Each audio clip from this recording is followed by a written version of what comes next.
Today, on the early morning show, racism fatigue. Why polite society can't conquer hatred. Let's cue the rooster and get this show started.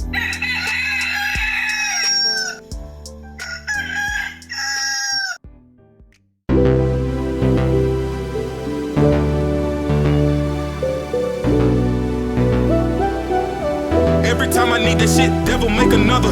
Hey man, if you got something that you believe in and you believe that you can do it and nobody else do, just go for it. It's your life. My life is moving fast, I gotta slow it down. Yeah, now I got it, they all come around. But when I ain't have it, they nowhere to be found. Yeah, I had to stick with the ones who stay down. And now a lot of people say I changed on them, because I'm whipping in the range on them. I don't think I'm acting different, I just found out that these folks ain't in my interest. Good morning and welcome to the early morning show. Today on the show, our subject is racism fatigue. Why polite society cannot conquer hatred. You see, polite society we live in today can't budge the needle 1 inch on changing the hearts of humans because they're going at it the wrong way. We are regulating the heck out of society through government, and in order to get them out of something they have been trained into by their cultural groups or parents. Yes, I said trained and not natural to any one person. You see, love is natural, hatred is taught. I say again, listen. Love is natural, hatred is taught. You don't believe me? Have you ever seen a racist baby? But any person whose society's version of a racist adult was once a baby. A baby loves all people, all races and genders and religions. Babies are taught out of love and enter their group segment long before they enter elementary schooling the first year. So yes, love is natural, hatred is taught. Now, imagine this video will appear controversial for some and nothing out of the ordinary for others who are tired of this whole affair. But one thing is for sure, decent people are tired of racism on both sides of the aisle. The people who assume they have been prejudiced against, as well as the people who have been labeled a racist. First off, up front, let me explain that I do believe that racism exists.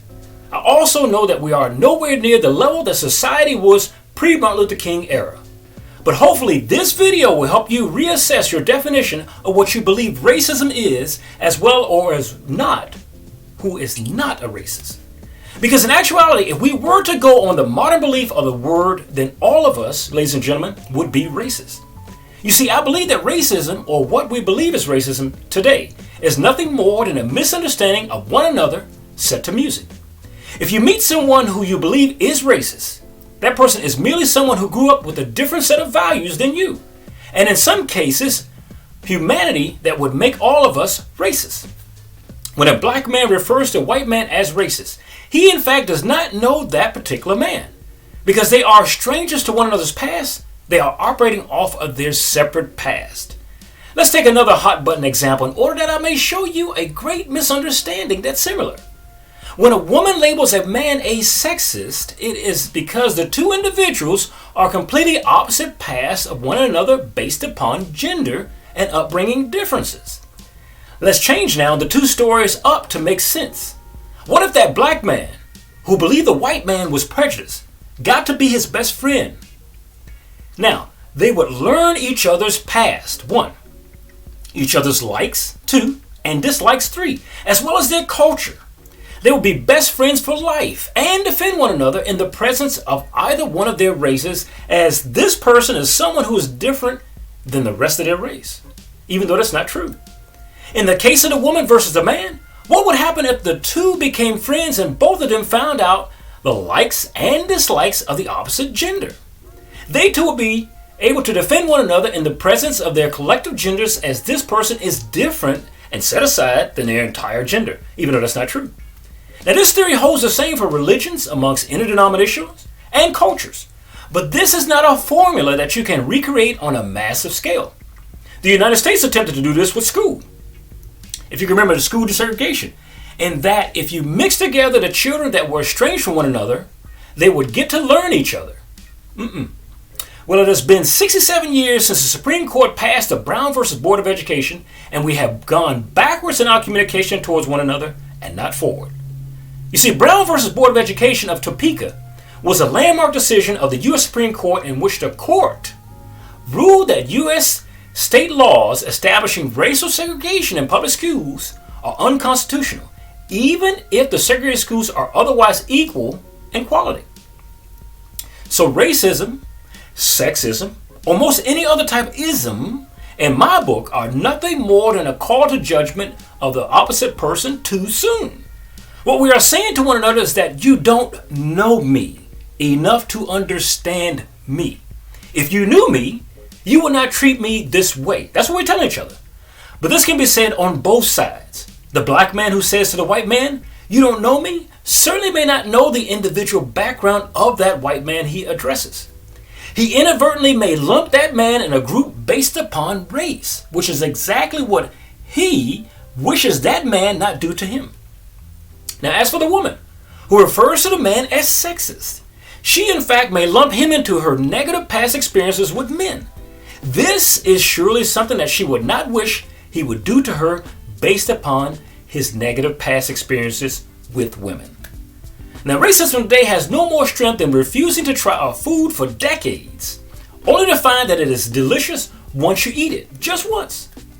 In the hunt to demonize others for racism, we in effect paint ourselves racist by prejudging them. I'll give you two stories. If you watched this channel plenty of times before, you've heard the stories I've given in the military. And I've had two stories in the military that can be considered racism. Now, the military in the modern day is more progressive than civilian life. But when I entered the military in 1984, and that shows how old I am, I'm 55 this year, birthday in a couple of months. But when I entered there as a private, in the first 3 weeks of being there, they sent the entire enlisted population into the entertainment room to find out what was wrong with the unit. I didn't know anything what was going on. When we went in there, the white soldiers went to one side of the room, the black soldiers went to the other side of the room. And I was like, what the heck is going on? So they sent a psychiatrist in there, a military psychiatrist. He was a major in rank. And he asked the unit, he said, "What's wrong with this unit?" And nobody said anything. By the second day, "What's wrong with this unit?" Nobody wanted to talk. They had a problem between each other, but I didn't know what it was. By the third day, he was tired. He said, "What is wrong with this unit? Do we need to disband this unit? You guys can't get along." And the frustration had boiled over. By the third day, one black kid stood up, pointed his finger across to the white soldier at the opposite side of the room, and he said, "They brought us over here on ships." A white soldier, being mad that he heard that, stood up and pointed back towards the black side of the room of soldiers and said, "They're trying to take all of our women." Now, the psychiatrist was much smarter than we were. He'd been in the military for years, and a psychiatrist for many years. And he started with the black kid. He said, "I'm pretty much guessing that you've never even seen a vessel like you're talking about, let alone ride on a boat like the Pacific Princess cruise ship." He turned to the white soldier and he said, "And I'm pretty much guessing that there's not one woman as a group that wants you to call them your women." See, that's an ownership title. But he diffused that.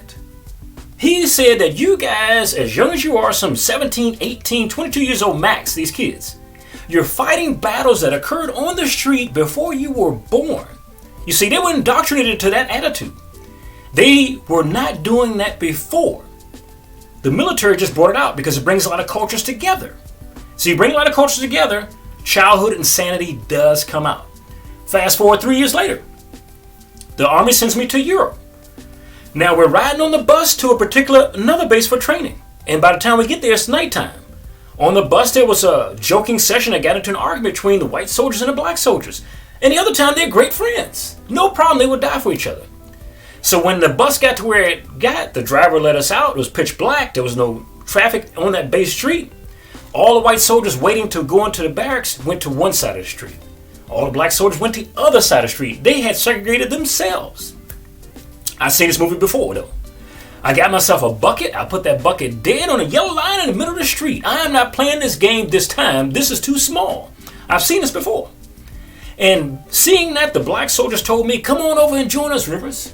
In response, the white soldiers on the opposite side, they said, "No, come over here and join us." You see, which side is best. I didn't think either side were best with this type of attitude. And I had my opportunity to correct them like the Major did those soldiers years ago. And I said, I would not join either one of you. I wouldn't join either one of you. Why? Because tomorrow we'll be asked to go to combat together as soldiers to defend each other's life. And today you cannot get along because the person has opposite color or they said something that pissed you off. We can't take that in combat. Now that embarrassed them so much that they met each other in the middle of the street. They started shaking hands. They didn't know what the hell happened.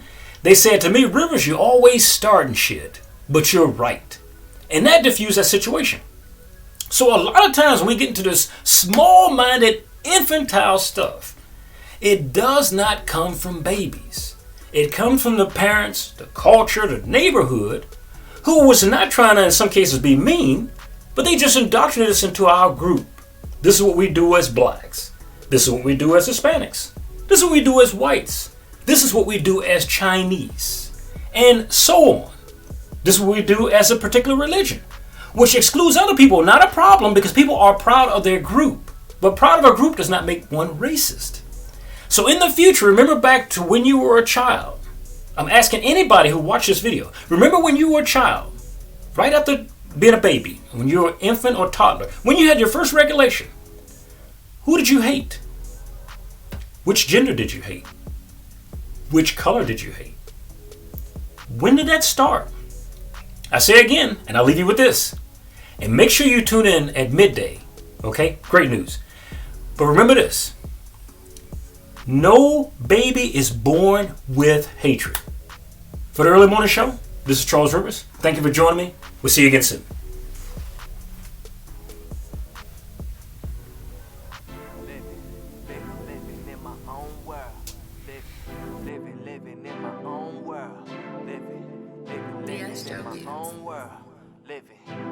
Living in my own world. Living in my own world. Living in my own world. Living in my own world. Living in my own world. Oh, state of mind. California dreaming. Oh, state of mind. California scheming. Oh, state of mind. California is the reason for this golden state of mind. California dreaming. California scheming.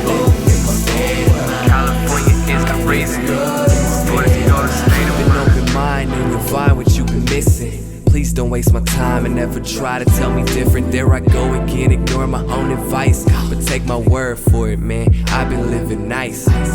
Like the bottom of some skis on a January morning. Up in Aspen sipping cocoa. I prefer my women foreign. Don't disturb me if I'm snoring, let me be. Cause you gotta get your rest to be a king. I would not expand your mind, girl, you too fine.